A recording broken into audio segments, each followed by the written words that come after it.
I know the T-80 and BMP-3 were big-ticket items people were excited about in the new round of Soviet releases, but what got me most excited was the plastic BRDMs. These were previously only available as a resin and metal kit, which I wasn't a big fan of. So you can imagine I was keen to see a plastic version. Join me as we take a look.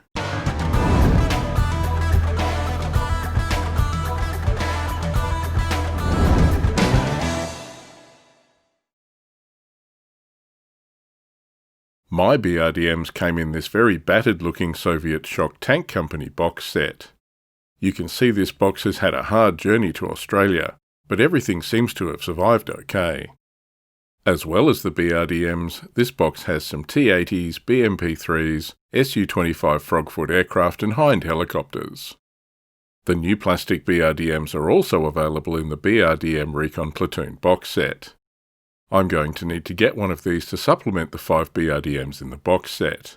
I need to build some Gaskins and Spandrels as well. The BRDM series is a family of Soviet amphibious armoured cars. The BRDM-2 replaced the earlier BRDM-1, entering service in 1962. This 4-wheel 7-ton vehicle is very versatile and fills many roles. It has also been widely exported, being used in 38 countries. In its standard reconnaissance form, it's armed with a 14.5mm KPVT heavy machine gun, with a 7.62mm PKT coaxial gun. This standard turret is also used on the BTR-60, as well as some other Warsaw Pact APCs. The BRDM is powered by a V8 gasoline engine and has 7 to 14mm of armour protection. As well as the 4 wheels, early versions of the vehicle had 4 additional belly wheels to aid cross-country mobility. Tyre pressures are controlled by a centralised system operated from within the vehicle.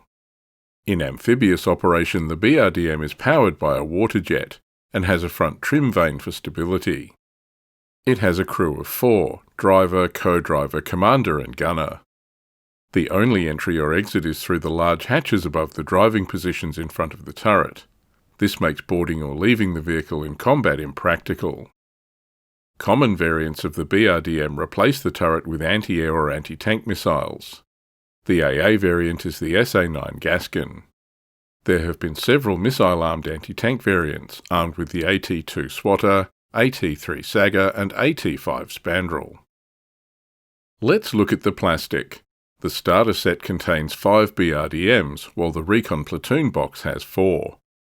Each BRDM comes on a single sprue of olive green plastic. Parts count is fairly low and you can see the assembly looks straightforward. Overall detail is sharp and crisp and moulded in strong relief. Before we go in close, you'll see there are some options for this kit. The plastic sprue isn't just for the BRDM scout car. It has parts for the Gaskin AA missile vehicle, shown here in red, as well as the Spandrel ATGM platform, shown here in blue. Having all of these on a single sprue is a nice touch. This first section of the sprue has the upper and lower hull pieces, as well as the ATGM and AA missile mounting posts. The 14.5mm gun for the Recon turret is down in the corner. There's some nice engine deck and hatch detail on the upper hull here. The commander's hatch is moulded open.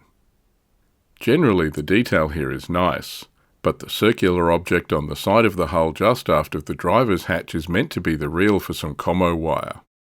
Moulding undercut detail on side surfaces is hard in injection moulds, and this has limited its depth and left a weird raised bulge underneath it. I understand the technical limitations that have forced the compromise here, but I think this would have been better either as a separate piece or left off altogether. But that's just a minor quibble.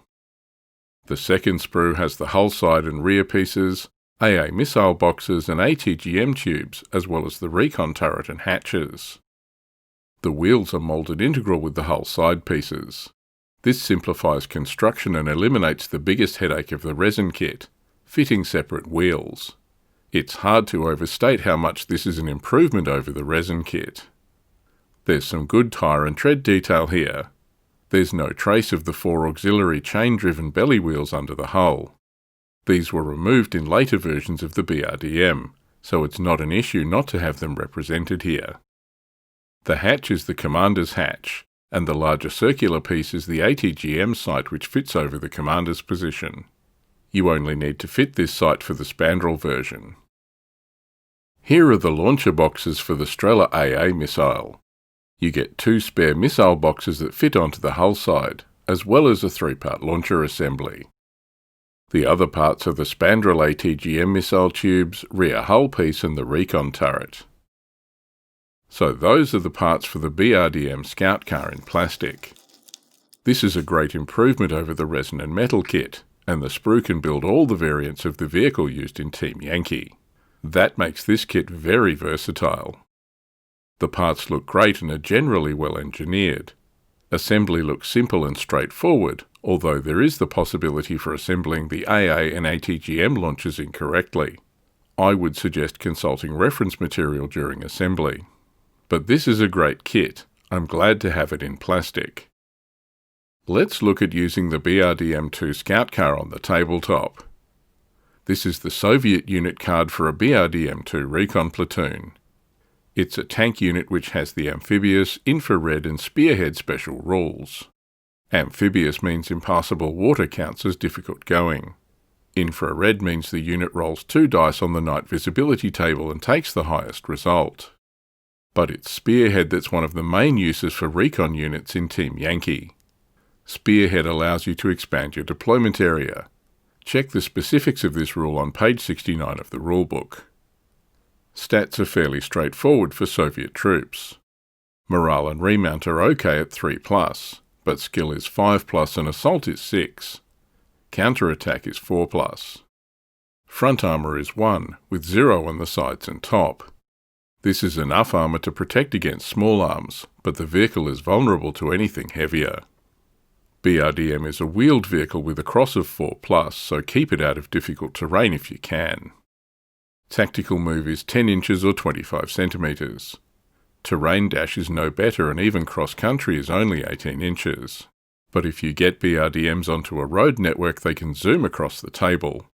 Road dash is a huge 44 inches or 110 centimetres.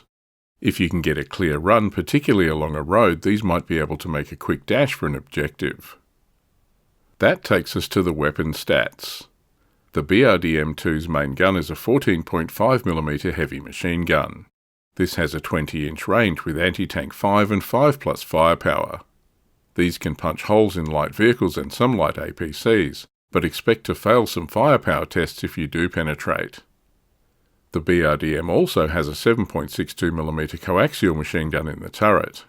Neither of these weapons has any special rules. BRDMs are an alternative recon option for many Soviet lists. The main advantage is that they're cheap, with 2 BRDMs for just 1 point or 2 points for 4. This is a lot cheaper than the BMP recon options and might make them an attractive choice. It's a very low point way to get spearhead into your formation, but it also lacks any of the armament options of the BMPs. Anyway, that's the new plastic BRDM-2 kit for Team Yankee. It is a lovely little kit with well-moulded parts and fairly simple assembly. Having the Gaskin AA and the Spandrel AT options on the sprues is also an advantage. But for me the clincher was not having to superglue metal wheels onto a resin body. These are a low-point recon option for Soviets to get spearhead for your force. Plus they can dash up and threaten an objective, particularly if they can find a road. For the points, BRDMs are an option you might want to consider for your Warpack forces.